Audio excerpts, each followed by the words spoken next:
이 마니푸르 주의 위치가 미얀마랑 국경을 접하고 있는 그런 것 같네요. 네. 예, 인도는 미얀마를 왜 이렇게 이중적으로 관리를 할까요? 그거는 바로 미얀마의 뒤에 누가 있냐면 중국이 있기 때문이죠. 미얀마가 지금 중국에 달라붙었으니 우리는 미얀마를 포기하자 이럴 수 있느냐? 그게 안 되죠. 인도 입장에서. 그렇다고 뭐 미얀마 상황이 지금처럼 계속 갈 거냐? 만약에 바뀌게 되면 또 어떻게 이야기가 달라질지 모르니까 할당제 이야기로 끝나는 정도면 간단한 이야기인데 이게 소위 말해서 수십 년간 쌓여있는 불만의 폭발이기도 하고 또 하나는 그 배후에는 동남아 연합과 중국까지 끼어드는 외교, 국제 외교도 같이 걸려 있습니다. 그래서 그 두 가지를 오늘 말씀을 드리려고 하는 겁니다.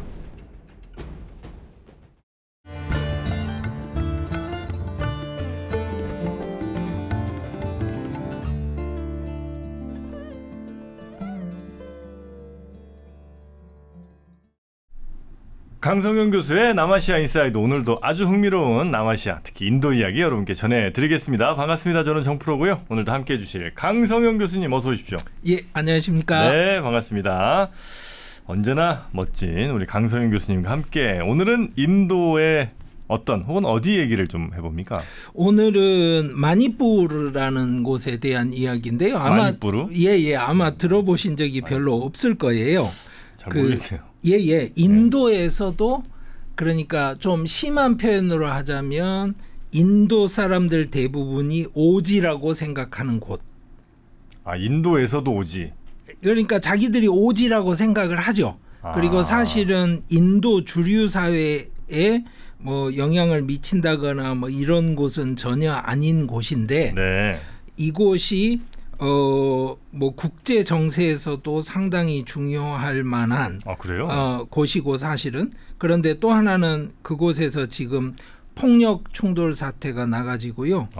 지금 이재민들 발생하고 굉장히 심각한 상황입니다. 그러니까 인터넷 차단하고 네. 군 부대 파병해서 지금 질서 유지하고 그래서 실제로 지금 현재 내부적인 상황을 외부에서 파악하기도 쉽지 않은 상황. 그런 곳이 있습니다. 군까지 출동했어요? 예, 꽤 됐습니다. 네. 그 이야기를 해볼까 합니다. 알겠습니다. 마니푸르는 뭐 사실 솔직히 저도 이제 처음 들어본 것 같고 뭐 하는 데인지도 잘 모르겠고 그렇죠. 인도 어디 있는지도 모르겠습니다. 그렇죠. 예. 그림 한번 보시죠. 네. 여기 빨갛게 표시된 부분이 바로 마니푸르 주입니다. 진짜 외딴지 곳이네. 인도에서 중국과 대결을 할 때 굉장히 예민한 곳이 이 동북부 지역으로 연결되는 아주 가느다란 연결점이 있죠. 여기 지도에 보시면 거기를 실리구리 회랑이라고 그러고요.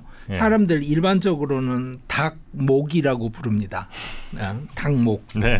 그래서 여기를 차단을 해버리면 사실은 인도 동북부 지역은 인도 본토와 연결이 막힙니다. 네. 그리고 지금 이 마니푸르 주의 위치가 미얀마랑 국경을 접하고 있는 그런 것 같네요. 네. 예. 그리고 옛날에 영국 식민지 시절에는 인도와 미얀마가 함께 그 브리티시 인디아에 같이 속해 있었습니다.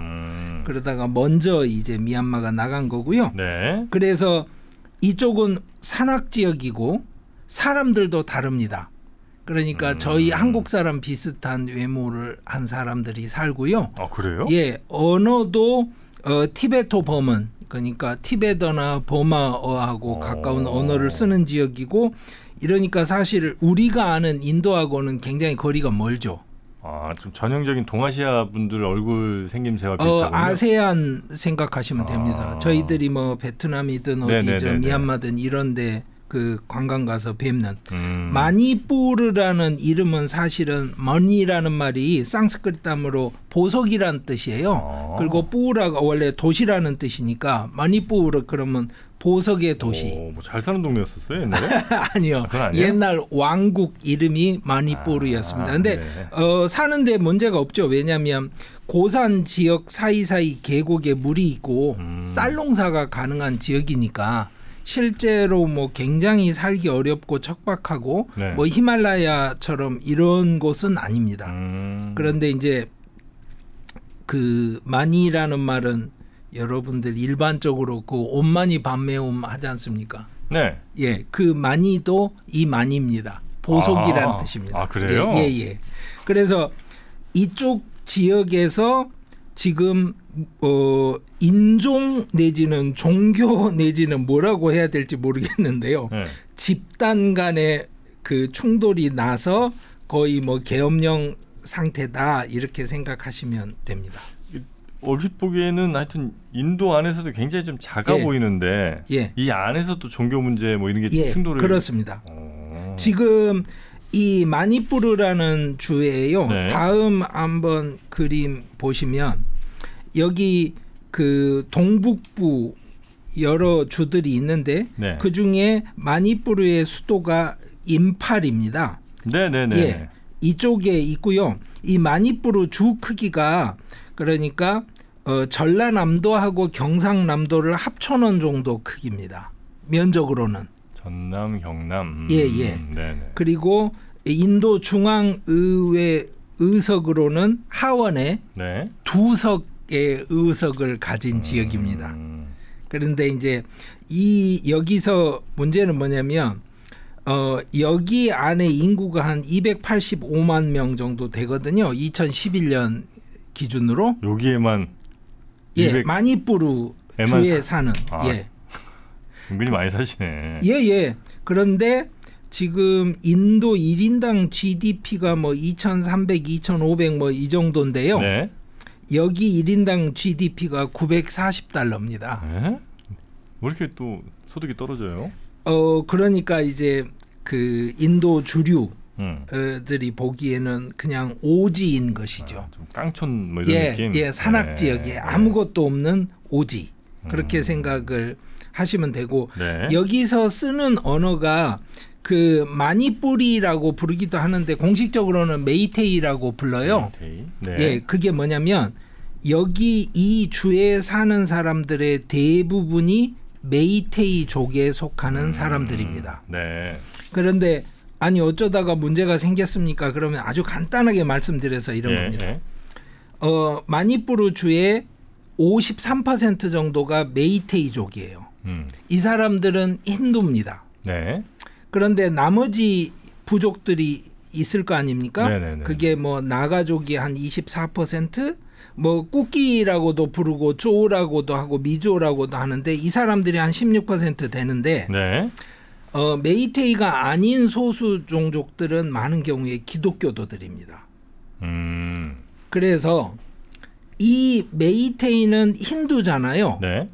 그리고 다른 사람들은 기독교도들이고 그 안에서도 소수잖아요. 네. 그래서 그 ST라고 예전에 말씀을 드렸습니다. ST? 스케줄드 트라이브라고 그래서 예.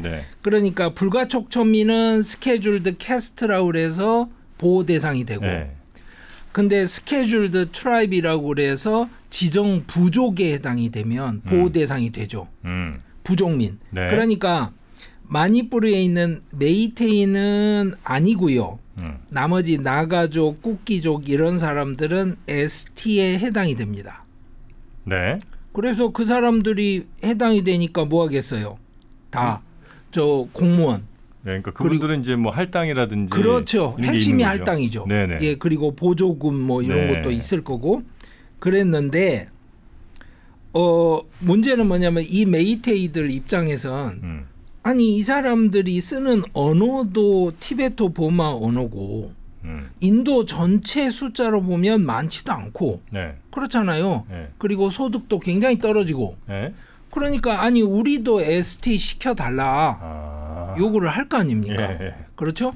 그러니까 이렇게 생각해 보시죠. 큰 틀에서 보면 소수가 맞는데 자기 지역에서는 소수가 아닌 거예요. 그렇죠? 야, 묘하네. 예, 이게 어려워요. 그래서 우리도 ST 시켜달라고 계속 요구를 해왔어요. 그런데 4월 달에 네. 마니푸르 고등법원에서 이제 결정을 내립니다. 마니푸르 고등법원이 뭐라고 그러냐면 4주 안에 메이테이한테 ST 자격을 줄지 아닐지 결정해라 이렇게. 정부가. 네. 그 말은 이제는 결정을 해야 된다는 말은 지금까지는 안 주고 있었는데 결정을 해라 이러면 이게 이제 그 결정에서 메이테이가 인정을 받는 상황으로 갈 확률이 높아 보이잖아요. 그렇죠. 예, 그 고등법원 판결 때문에 그러니까 그동안 결정을 뭐 보류했는지 모르겠으나 여튼 이제 결정 안 내리고 있었다는 거는 어쨌든 안 주는 거랑 똑같은 효과니까 만약에 결정을 이제 내려야 된다라고 한다면 뭔가 이분들은 기대를 할 만한 충분한 상황은 된 것 같은데. 그렇죠. 예. 그래서 5월 3일에 이제 뭐냐면 All Tribal Student Union of Manipur 그러니까 뭐냐면 그 부족민 학생연합 이라는 사람들이 시위를 했어요. 이제 그러면 안 된다. 우리가 왜 그러냐면 마니푸르 그 가난한 조그만한 지역에서 할당을 받아서 그나마 챙기는 게 있는데 니네 메이테이가 니네까지 오면 우리 어떻게 하냐. 그렇죠. 그리고 메이테이가 할당을 받아버리면 다른 꾸끼들이나 나가들은 할당을 받는 의미가 없잖아요. 예전에 한번 이 문제가 인도의 제일 큰 문제 중에 하나라고 말씀하신 적이 있었는데 역시 여기서도 맞습니다. 계속 이제 발생하는 거군요. 맞습니다. 그런데 문제는 5월 3일에 학생들이 시위를 했는데 그 앙로 꾸끼 워라는 게 있어서요. 옛날에 꾸끼족들이 영국인들한테 저항해서 전쟁을 했거든요. 산악지역이니까 진압이 쉽지 않아서 그걸 기념하는 그 메모리얼 게이트라는 게 있어요. 뭐 대단한 거 아니고요. 독립문 같은 건가요? 사진 보시죠. 그냥 이렇게 시멘트 기둥 세우고 그 위에 철골 구조 세워놓은 거예요. 그래서 여기부터는 우리가 꾸끼족들이 이렇게 지낸다 이런 상징을 이렇게 해놨는데 갑자기 시위 현장에 이 문이 탔다라는 소문이 나고 굉장히 많은 SNS를 통해서 그게 확산이 돼버린 거예요. 그 다음 사진 보시죠. 자, 앙로 꾸끼 워 게이시 지금 불타서 주저앉았다. 근데 잘 보세요. 그 옆에 사진 보시면 시멘트 그 토대 만들어 놓은 기둥 옆에 누가 불을 지른 것 같긴 한데 저게 철골인데 뭘 타서 내리겠습니까? 그죠? 그런데 하여튼 저런 말이 나오자마자 그 다음 사진 보시죠. 이제 폭력 무장 충돌 사태가 일어난 겁니다. 그러고 나니까 그 다음 사진 보시면 군인들이 나서서 이제 이 사람들 좀 진압은 아니고 처음에는 이제 뭐 어떻게든 뭐 설득도 하고 여러 가지를 했죠. 그랬는데 이 사태가 걷잡을 수 없이 커진 겁니다. 그러다 보니까 그 다음 사진 보시죠.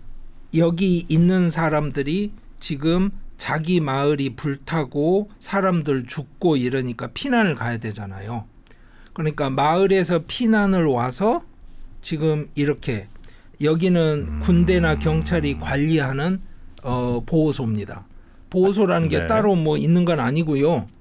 그냥 거기 거적 깔고 앉아서 피해 있는 겁니다. 지금 이제 이렇게 막 집 불타고 나온 분들이 메이테이 쪽 분들이 아니면 그 반대 쪽에 계신 분들인 거예요? 바로 그게 이제 질문인 거죠. 그러니까 무슨 말이냐면 이 상황을 외부에서 이해하기가 쉽지가 않은 겁니다. 간단하게 말씀드리면 이래요. 자, 산악지역이니까 계곡에 사람이 살 수 있는 면적이 많지가 않습니다. 그렇겠죠. 그렇죠? 그러면 그쪽에 모여서 사는 사람들이 주로 메이테이들이에요. 그러니까 소위 말해서 읍내에 사는 사람들이 메이테이들이에요. 뭐 그렇겠죠. 예. 그런데 이 사람들이 이제 다수족이잖아요. 그런데 이 다수족들은 뭐냐면 면적 10% 안에 거의 60%의 인구가 모여 사는 상황이 돼버리는 거예요.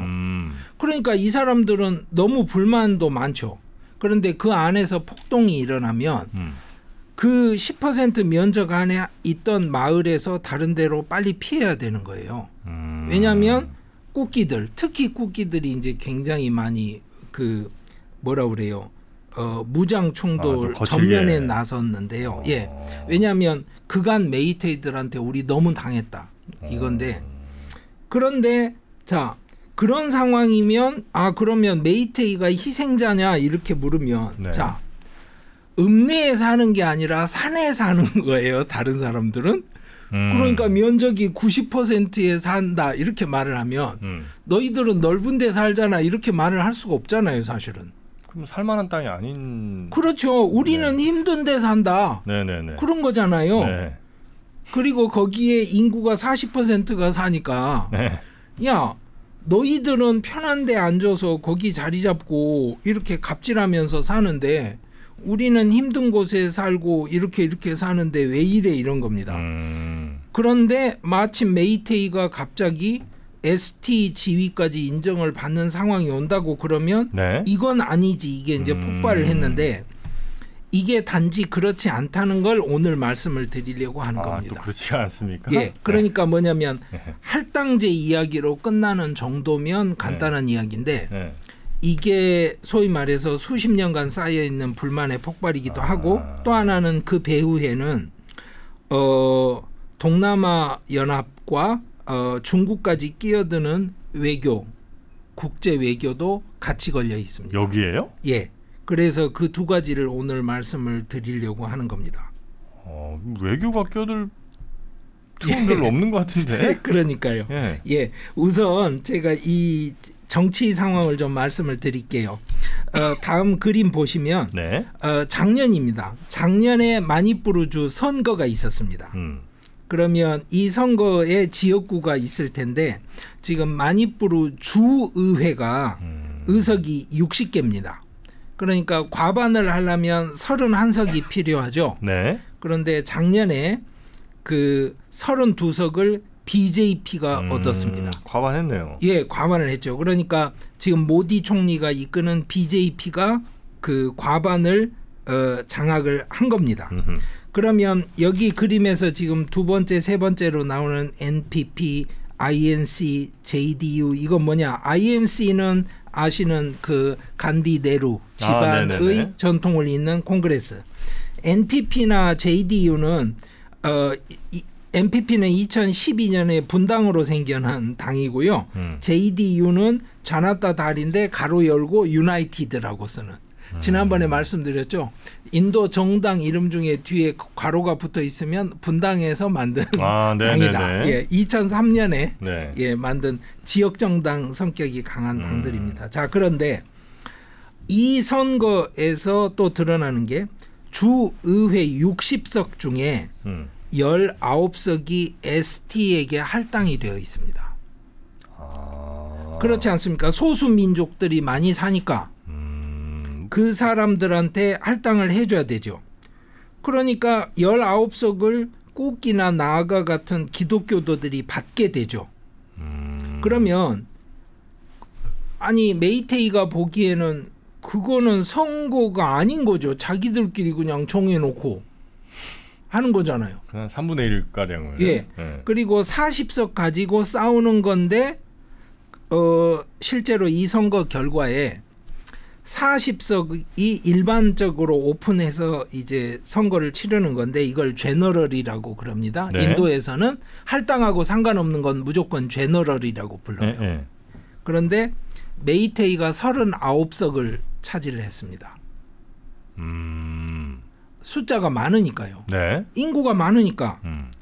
그러면 자 보십시오. 메이테이 입장에서는 아니 60석 중에 19석을 할당을 해가지고 가져가는데 이게 맞냐 이러는 거고 다른 입장에서는 야 제너럴이 40석인데 39석을 메이테이들이 차지를 하는데 이런 선거 하면 뭐하냐 너희들 주회에 앉아서 자기들 마음대로 하지 않느냐 이래서 무슨 이야기냐면 주 정부 예산을 모두 다 메이테이들만 쓴다는 거예요. 그럴 수 있겠네요. 그러니까 그 말이 무슨 말이냐면 임팔이 아까 그 주 수도라고 그랬잖아요. 그 임팔 계곡 부분에만 계속 예산이 투입이 된다는 거예요. 그러니까 소위 말해서 읍내에만 예산을 쓰고 면 단위에는 예산 안 준다는 거죠. 그러니까 한마디로 말해서 모두들 불만인 거죠. 뭐 그렇겠네요. 예. 이 상황이 오다가 지금 말씀드린 것처럼 첫째 인터넷부터 차단을 합니다. 지역에 심각하게 폭력 사태가 나서 질서 유지가 안 되면 그러니까 사실은 SNS든 뭐 다른 방식으로 현지 상황을 파악하기가 쉽지가 않은데요. 언론 보도는 6월 2일까지 죽은 사람만 75명이라는 보도가 있고요. 네. 6월 21일까지 100명 이상이 죽고 300명 이상이 다쳤다는 보도도 있습니다. 그러니까 그 소수 민족들이 메이테이를 공격한 거예요? 주로 메이테이를 공격을 했고요. 그러니까 네. 소수 민족들 가까이 들어와 있는 메이테이 마을을. 그러면 메이테이들은 또 가만히 있겠습니까? 보복하겠죠. 그렇죠. 그래서 메이테이들이 또 소수 부족 마을을 공격해서 불지르고. 그래서 지금 문제는 불탄 건물에 대한 보도가 1,700채라고 나옵니다. 가난한 이 지역에서 주택하고 종교시설 포함 1,700채예요. 네. 이게 또 중요한 게 뭐냐면 생각해 보십시오. 메이테이들은 힌두니까 네. 거기를 덮치면 힌두 사원을 태울 거 아닙니까? 그 마을에 있는 힌두 사원. 네. 그러면 메이테이들이 소수민족을 덮치면 그 마을에는 교회가 있겠죠. 기독교도들이니까. 그러면 거기 불을 지르겠죠. 이건 또 감정이 굉장히 상할 텐데. 예. 그런데 인도가 지금까지 이제 오랫동안 겪어왔던 그 문제. 예. 그러니까 커뮤널 컨플릭트라고 그러는데요.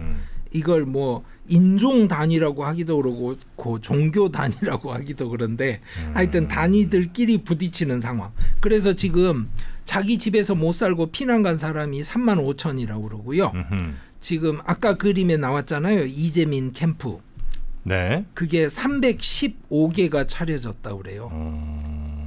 그러니까 이 상황은 뭐하고 거의 또 비슷하냐면 잠무 카슈미르 상황하고도 굉장히 비슷합니다. 네. 잠무 카슈미르가 그러니까 인도 전체로 볼 때는 이슬람 소수자들인데요. 네. 그 안에 살던 힌두 소수자들은 그 지역의 이슬람 다수자들 때문에 쫓겨난 사람들이 있습니다.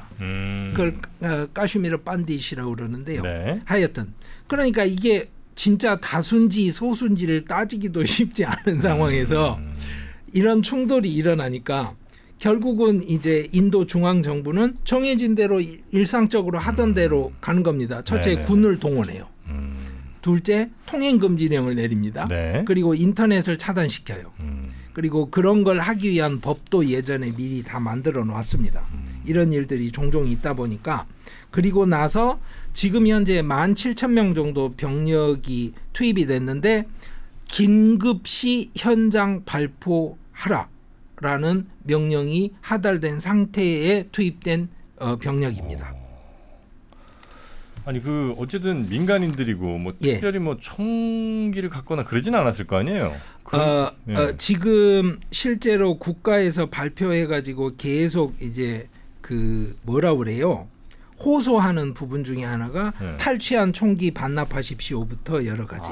나중에 기회가 있으면 제가 말씀을 드리겠지만 인도는 아직도 인도 반정부군이 활동을 하고요. 많이 잦아들었습니다. 그리고 지역 반군 그러니까 옛날에 그 동남아시아 태국 저 북부 산악지대에 있던 마약왕 이런 거 생각하시면 군인들보다 그 마약 조직이 무기가 훨씬 좋았지 않습니까? 그 정도 상황은 아닌데 네.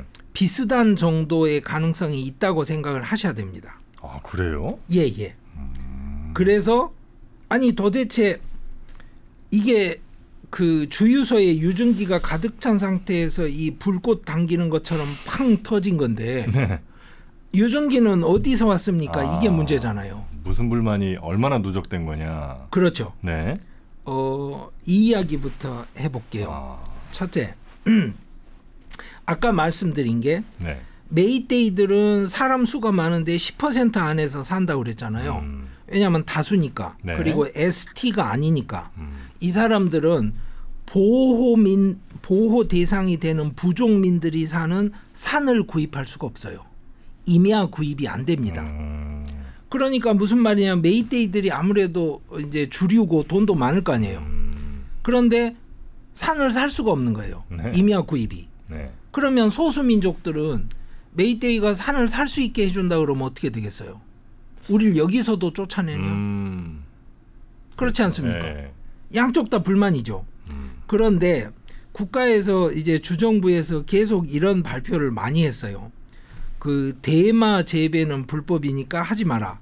그리고 대마 재배하다 잡히면 형사처벌 받는다. 정부가 공무원들이 가서 그거 다 파괴한다. 이런 이야기를 하긴 하는데 중요한 건 뭐냐면 대마 재배를 한다는 거죠. 그래요? 예. 산악 지역 이렇게 좀 감시가 소홀한 뭐 이런 동네. 예. 그리고 아주 거기가 대마 재배하기 좋은 지역이죠. 아, 그래요? 생각해 보시죠. 미얀마 국경 지역이라고 제가 말씀드렸지 않습니까? 물론 세계적인 산지는 지금은 뭐 아프가니스탄이 되어 있습니다만.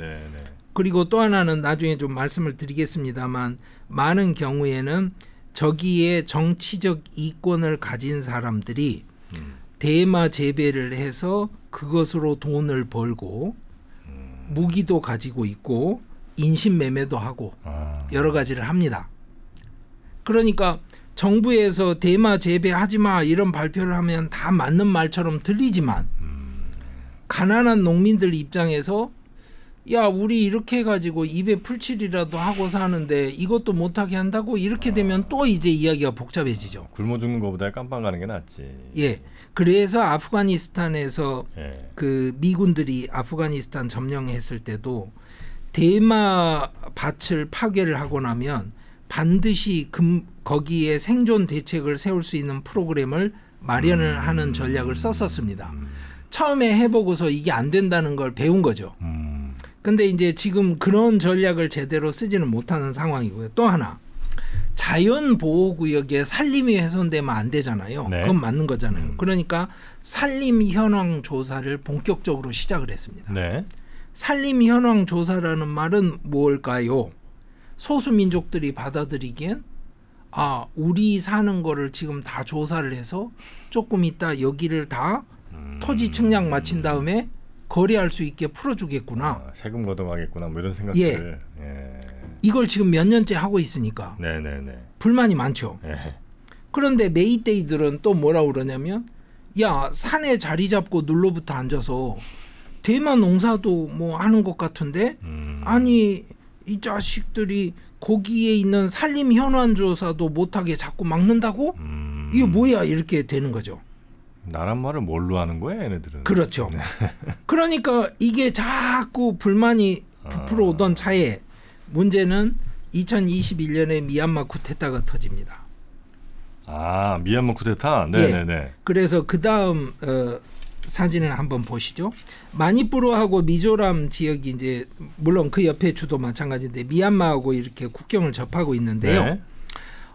사가잉이라는 그 미얀마 내부 지역이 여기 마니푸르하고 직접 붙어 있습니다. 그런데 여기서 난민들이 대거 마니푸르로 유입이 됩니다.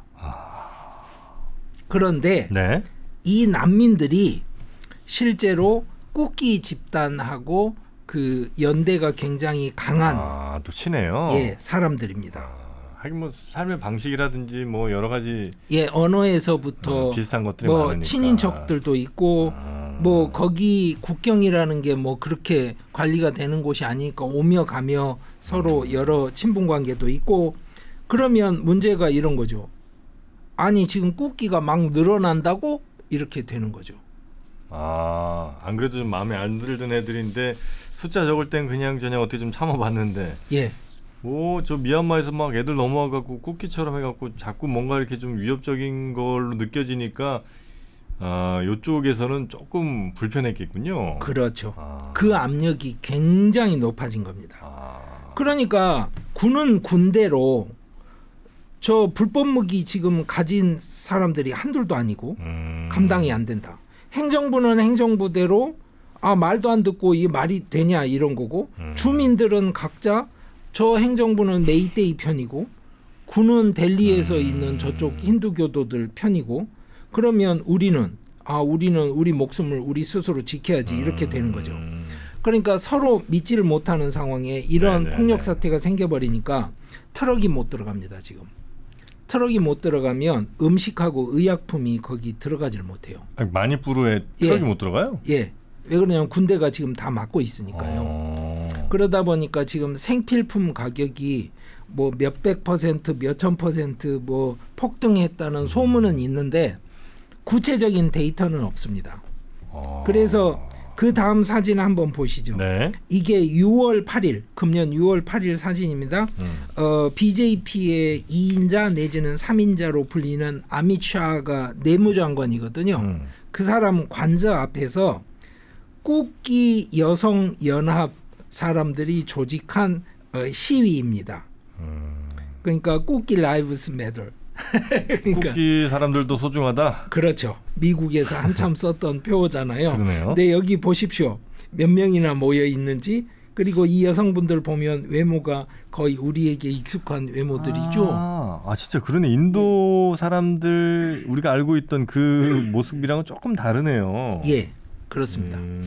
이게 지금 현실입니다. 그래서 이 사람들이 그러니까 소수 인도 전체에서 보자면 소수자 중에 또 소수자니까 뭐 대형 시위를 할 만한 입장에 있지도 않는 거예요. 네, 한 10대 분 계신 것 같은데. 그러면 자, 이 국기를 대표해서 무장투쟁을 하는 사람들은 그러면 국기의 권익을 지키기 위해서 소수민족 해방운동을 하고 있느냐? 네.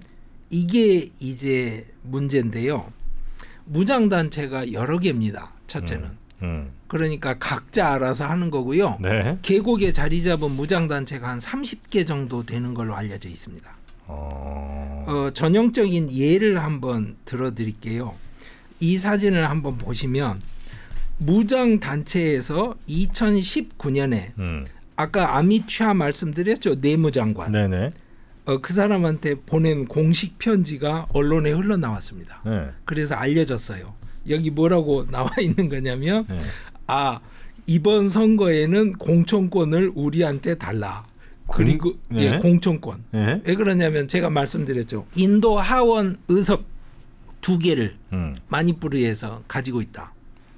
그중에 의석 하나를 우리한테 공천권을 달라. 그리고 이 후보가 좋은 것 같아. 이렇게 여기다 써서 내무장관한테 보냈어요. 이 사람들이 뭐냐면 소수 민족 무장단체 사람들입니다. 그러니까 네. 이게 소수 민족 독립운동을 한다거나 소수 민족을 지키기 위해서 일하는 사람들이냐? 야, 근데 사실 이거 어찌 보면 불법 단체일 거 아니에요, 당연히. 당연하죠. 내무부 장관한테 편지를 보냈다고요? 예. 와, 범죄 조직이라고 볼 수도 있을 텐데 중앙에서 보면. 예. 근데 자기들은 또 이제 소수 민족의 권익을 대표하는 이런 저런 그리고 내지는 합법 단체도 여기 같이 얽혀 있고 또 하나는 합법과 불법을 왔다 갔다 하는 사람들도 있고 그런데 이 사람들이 바로 아까 말씀드린 여러 가지 눈에 안 보이는 활동을 통해서 이권을 챙기는 사람들입니다. 그리고 이 사람들이 또 뭐하고 연결이 되어 있다? 직접 정치인들하고. 그래서 그 활동을 하는 것이고 선거가 다가오면 그 정치인이 살아남아야 되니까. 약간 그 프랙탈 구조처럼 뭐 인도라는 어찌 보면 조금 이제 좀 잘 살지 못하는 나라 안에 거기서 또 이제 못 사는 지역이 있고 거기서 또 주류와 비주류가 있고 이렇게 가네요. 이 편지에 언급된 사람이 누구냐면 벤자민 마테라는 사람인데요. 이 사람이 BJP 이제 그 후보로 그러면 당선이 됐습니다. 실제로. 그래서 이 편지 때문에 된 거냐 이러면 이야기가 복잡한데요. 이렇습니다. 선거를 치러서 다른 사람이 당선이 됐습니다. 그랬는데 허위 진술서를 근거로 해서 법원에 소송이 걸렸고 법원이 최종적으로 당선 무효형을 내리면서 이 사람이 지금 의원이 됐습니다. 그럼 뭐 이게 보궐선거 같은 걸 한 거예요? 아니요. 그러니까 당선 무효형이 돼서 그 다음 차점자. 그래요? 그래서 법원 판결이 이 사람을 당선자로 확정한다. 이렇게 된 겁니다. 네네. 그러니까 방금 정프로님 말씀하신 겁니다.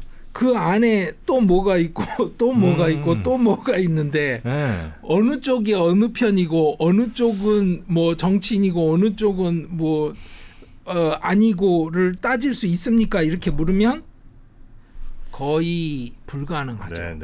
그러니까 이건 선악의 구도로 따질 수 있는 내용이 아닌 거죠. 자, 혼돈의 인도. 맞습니다. 예. 맞습니다. 그래서 그 아까 여쭤보셨는데 아니 이런 동네에서 이런 이야기 나오는데 무슨 외교 문제가 또 뭐 걸립니까? 예. 이런 그것까지는 진짜 어떻게 연결되는 거예요? 그게 외교 전략 중에는 굉장히 드문 경우인데요. 네. 성공적이라고 인정을 받았어요. 아세안이 커졌지 않습니까?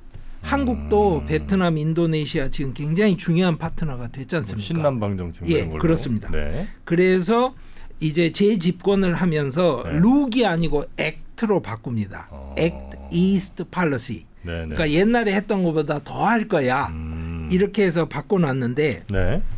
동남아를 뭔가를 한다고 그러면 뭘 합니까? 그러면 예를 들어서 다음 그림 한번 보시죠. 네. 제가 모레라는 도시 말씀드렸죠. 네. 그 모레에서 도로를 연결을 시켜가지고 미얀마를 가로질러서 만달레이 지나서 태국까지 연결을 시키면 야 이게 뭔가 되겠는걸 뭐 이런 그림을 그 당시에는 구상을 했었습니다. 네네네. 그래서 그 밑에 사진 보시면 뭐 허름해 보이긴 합니다만 이게 모레라는 도시의 관문입니다. 아, 써있네. 웰컴 투 모레. 예. 그리고 그 아래 보시면 이게 미얀마 인도 우호 친선의 길 뭐 이런 거. 그러니까 정말 아직도 미개발 상태라는 게 분명하죠. 네. 근데 지금까지도 그 철도 연결이 제대로 없습니다. 마니푸르에. 그리고 인도 미얀마 무역이 네. 97년, 98년에 한 1억 6,300만 그 달러, 그러니까 980억 루피였는데 네네. 14년에 1,310억 루피 정도예요. 그러니까 커진 건 맞는데 크게 커지지도 않았고요. 네. 또 하나 미얀마 인도 무역이 커진 건 다 해상으로 커졌습니다. 이쪽으로 뭐가 왔다 갔다 한 게 없는 거예요. 네. 그러면 아니 이런 상황이 왜 반복되지? 그러면 굉장히 큰 것 중에 하나가 마니푸르 현지 사람들이 받아들이기엔 마니푸르 지역의 인프라를 확장하면 그걸로 돈을 다 델리 사람들이 벌어갈 거다 이렇게 생각합니다. 아, 그래요? 예. 이게 인종적으로까지도 차이가 있다 보니까 인도 집권 엘리트들이 이쪽 지역 사람들에게 왜 인도 사람으로 살아야 되는지에 대한 확실한 정체성 구축을 못 해주고 있는 겁니다. 그런데 네. 문제는 이거예요. 미얀마 군부 쿠데타 이후에 그 사가잉부터 이쪽 미얀마 쪽에서 5만 명 이상이 국경을 넘어서 들어왔어요. 네. 다음 그림 보시죠. 이게 뉴욕타임스 보도 그림인데요. 지금 미얀마 난민이 지금 인도 국경을 넘어서 들어가는 모습입니다. 그런데 잘 보시면 그냥 뭐 어디 뭐 철책을 넘고 뭐 하는 거 아니고 마을 사람들 왔다 갔다 하는 다리. 그러네. 뭐 좁은 그냥 나무 다리 같은 거. 예, 나무 다리 그냥 건너서 가는 거잖아요. 네. 그 말은 뭘까요? 사실은 안 막았다. 그러니까 인도 입장에선 첫째, 목소리를 세워서 미얀마 군부에 압력을 넣는 일은 하지 않습니다. 네. 왜냐? 미얀마 군부가 그나마 반정부 세력 인도 내 마니푸르에 있는 반정부 세력들이 미얀마로 도망가서 다시 세력을 키운 다음에 또 들어오고 하는 상황을 막아줄 믿을 만한 파트너라고 생각하는 겁니다. 네. 미얀마 군부가 무너져 버리면 그것마저도 안 될 거라고 생각을 하는 겁니다. 지금 파키스탄이 당하고 있는 문제죠. 파키스탄 반정부 세력이 아프가니스탄 쪽으로 넘어가서 네. 좀 쉬다가 다시 힘 좀 차리면 또 파키스탄 쪽으로 넘어오고. 그나마 미얀마에 저 독재자라도 하나 있는 게 군부 독재라도 하는 게 일단은 인도 동북부 쪽에 그 뭔가 치안이라든지 뭐 이런 걸 그래도 좀 지키는데 유리하다. 예. 네. 예. 그런데 내놓고 우리는 군부를 적당히 인정할 거야 이런 말을 또 할 필요는 없지 않습니까? 네네네. 그렇다고 해서 군부 편을 들기는 또 쉽지가 않지 않습니까? 그러면 이때 어떻게 한다? 이거죠. 미얀마 쪽에서 군부의 그 탄압을 피해서 도망오는 난민들을 그냥 안 막는 거예요. 뭐 오라 말라 말을 하는 게 아니고 그냥 안 막는 수준으로. 그렇게 해서 인도가 미얀마를 적당한 선에서 관리를 하는 거죠.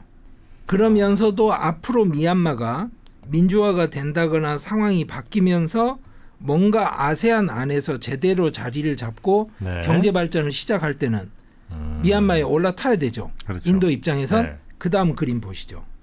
바로 이겁니다. 이게 5월 9일자 보도입니다.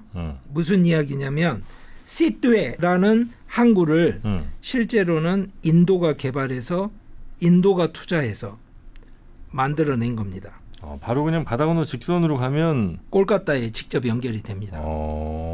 그래서 처음으로 시트웨 항구가 제대로 작동을 시작했다.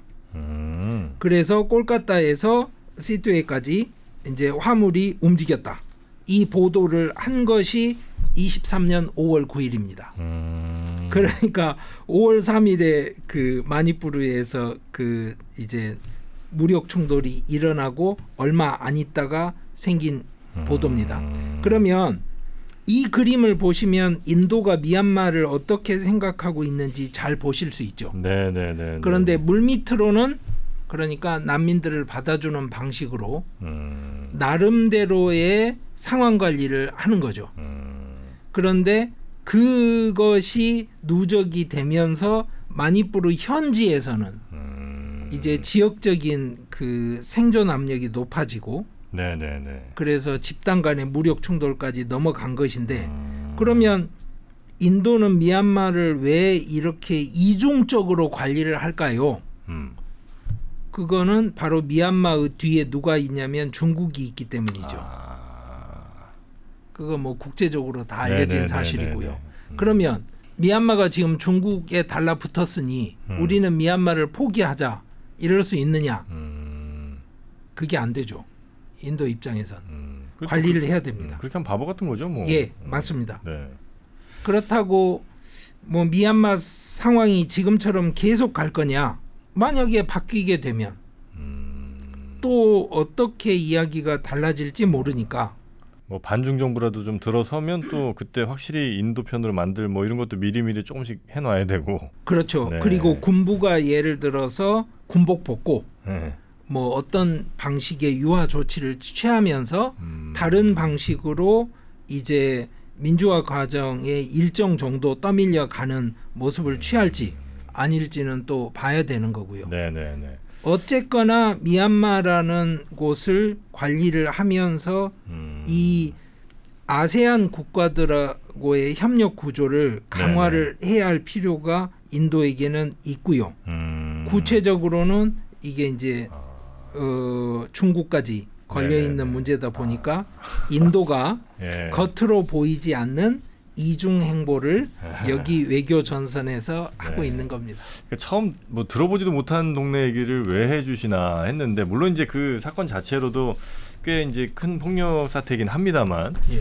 들어보니까 이제 그 전에부터 말씀해주셨던 그 할당에 대한 예. 그거에 대한 불만이 이제 꽤 오랜 기간 쌓여 있었고 거기다가 뭔가 트리거가 될 만한 그러니까 지금 현재 그 작은 동네에 주류라고 할 수 있는 사람들을 이 사람들을 이제 다 같이 소수로 좀 인정을 해줄 거냐 하는 그 문제가 이제 딱 하나 걸린 거고 예. 그리고 예. 그 배경에는 또 인도가 미얀마를 관리하는 데 있어서 미얀마 사람들이 좀 넘어오는 거를 그냥 눈 감아주는 예. 그래서 이제 그 압력이 점점 더 높아진 그런 차원이 있다는 말씀이신 예. 거군요. 예.